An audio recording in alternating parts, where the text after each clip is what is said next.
सलाम दोस्तों, एल्विस भाई का कहना है ध्रुव भाई जो है किसी संस्था के साथ जुड़ा हुआ है।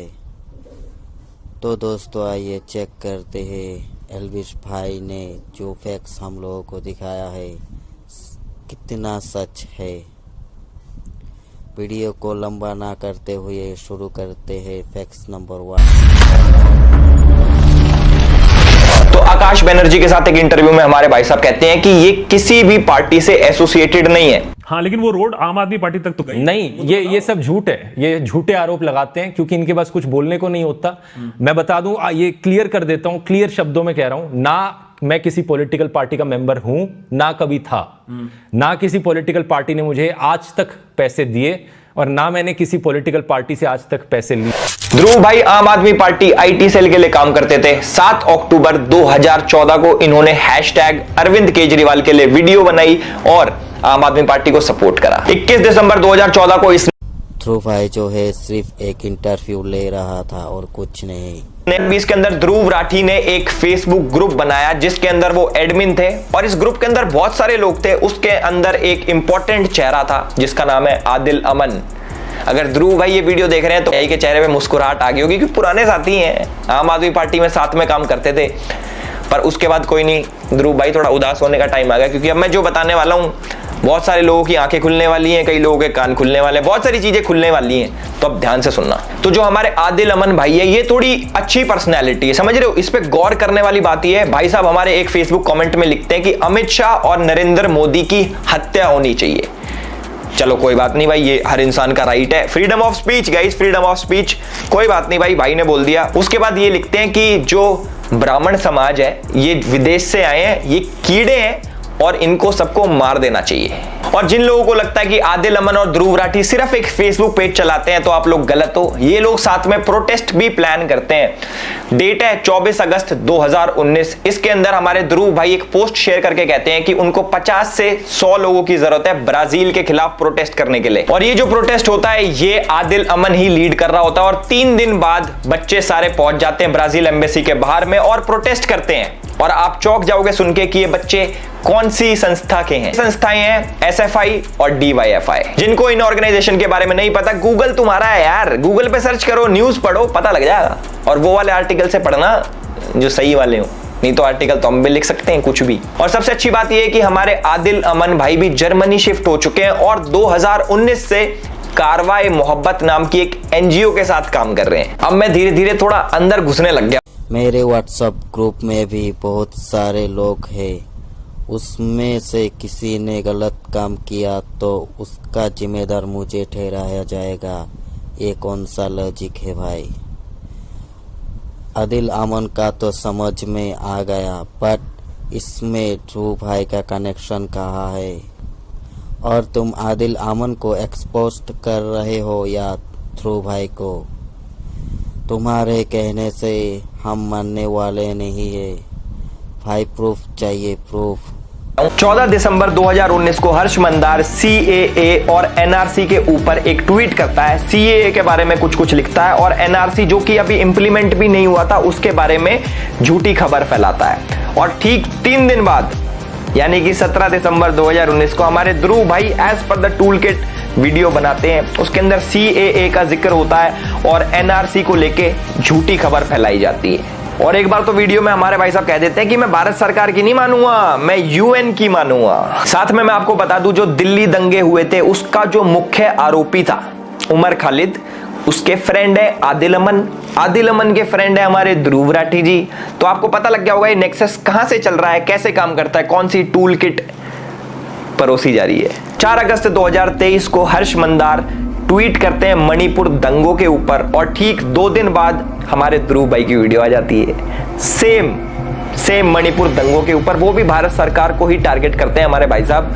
अब तुम एक चीज देखना, हर्ष मंदार के ट्वीट और ध्रुव राठी की वीडियो, उसके बीच में जितना भी ये गैप आ रहा है ना, जैसे सपोज 4 तारीख को उसने ट्वीट करा, 6 तारीख को इसकी वीडियो आ गई, जो 2 दिन का गैप है ना वो स्क्रिप्टिंग और एडिटिंग का आएगी, थोड़ी सी स्क्रिप्ट बना दी एडिटिंग का, नहीं तो भैया ये सेम टाइम पे टूल किट काम करती है। और भाई अगर तुम्हें यकीन ना आता, क्योंकि ध्रुव भाई एक यूट्यूबर है, उसको एक टॉपिक की जरूरत है, इसलिए हर्ष मंदार की ट्विटर को फॉलो किया होगा। एक चीज लिखी थी कि नेशनलिज्म जो है ना वो एक बीमारी है। मतलब कि जो कैसे समझाऊं मैं तुम्हें हिंदी में यार, क्या बोलते हैं भाई नेशनलिज्म को हिंदी में? राष्ट्रवादी पना, जो राष्ट्रवादी पना है हमारे अंदर वो इट्स अ वेस्ट। ऐसा कुछ नहीं होता भाई। ये हमारे ध्रुव भाई ने लिखा था। बताओ, हम तो भैया देश प्रेमी है खूब। अब हमें कुछ भी कह लो, हमें वेस्ट कह लो, हमें बेवकूफ कह लो, हमें पागल कह लो, देश प्रेम हमारे अंदर भरा है। यहाँ पूरे शरीर में देश प्रेम भरा है। एल्बर्ट आइंस्टाइन ने कहा है, इसे शायद दिखाई नहीं दिया होगा, फेमस साइंटिस्ट हमारे जैसा गवार नहीं। उससे भी बात नहीं बन रही तो भाई ये डायरेक्ट अटैक भी होता है। एक यूट्यूबर है कैरोलिना गोस्वामी, उनके ऊपर भाई लाइव अटैक हुआ था। फुटेज भी पीछे चल रही होगी, मुझे तो पता नहीं एडिटर ने कैसा काम करा होगा, but this is not right. जैसे तानाशाह की एक फौज होती है ना कि भाई हमारे तानाशाह के बारे में कैसे फालतू बोल दिया, और तानाशाह सच नहीं सुन सकता। सेम हाल हमारे ध्रुव राठी भाई का भी है। मैंने आपको बता दिया, जो भी इनके पॉइंट को काउंटर करता है, ये तो एक तो इनके बस की जवाब देना नहीं, दूसरी बात ये ब्लॉक कर देते हैं, तीसरी बात मास रिपोर्ट करवाते हैं, चौथी चीज बंदा ही खत्म भाई। भारतीय यूट्यूब समुदाय से एक चौंकाने वाले और घिनौने खबर आए हैं। एक कंटेंट क्रिएटर ने दूसरे पर शारीरिक हिंसा का आरोप लगाया है।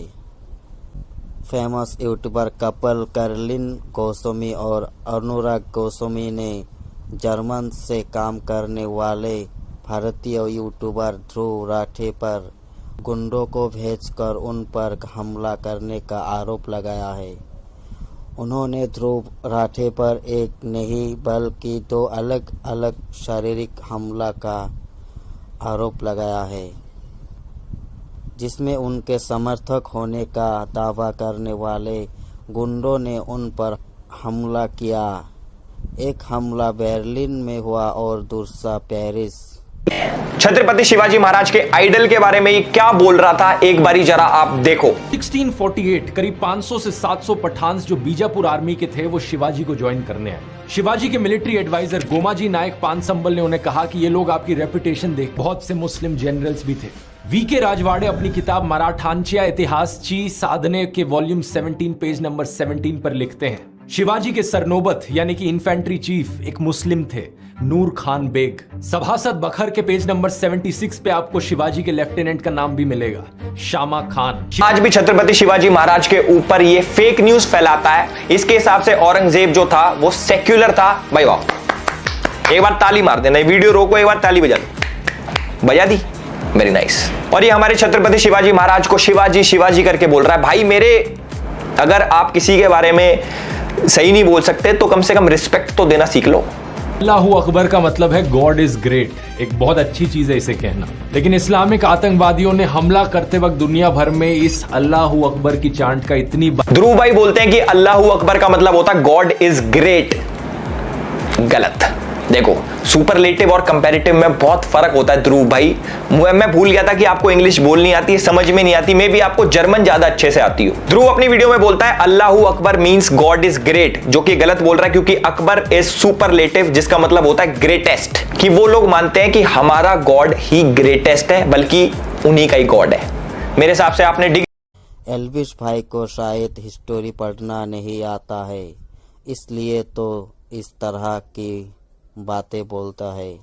किसी को अगर यकीन नहीं है तो हिस्ट्री पढ़िए, नहीं तो भाई की फुल वीडियो देखिए, लिंक डिस्क्रिप्शन में दे दिया है। ध्रुव भाई का कहना ही सही है, गॉड इज ग्रेट ही है, क्योंकि मैं एक मुसलमान हूँ और मेरे सामने कोई भी मेरी धर्म के बारे में कोई भी गलत बोला तो पकड़ा जाता है। तुझे भी तो किसी ने स्क्रिप्ट रेडी करके दिया है, वो भी गलत। तो दोस्तों, आप लोगों को समझ में आ गया होगा, ये सब सारे झूठे आरोप है। कोई ऐसा सबूत इस वीडियो में नहीं है जो ध्रुव भाई को गलत साबित कर सकते। तो दोस्तों, आज की वीडियो में इतना ही। जय हिंद।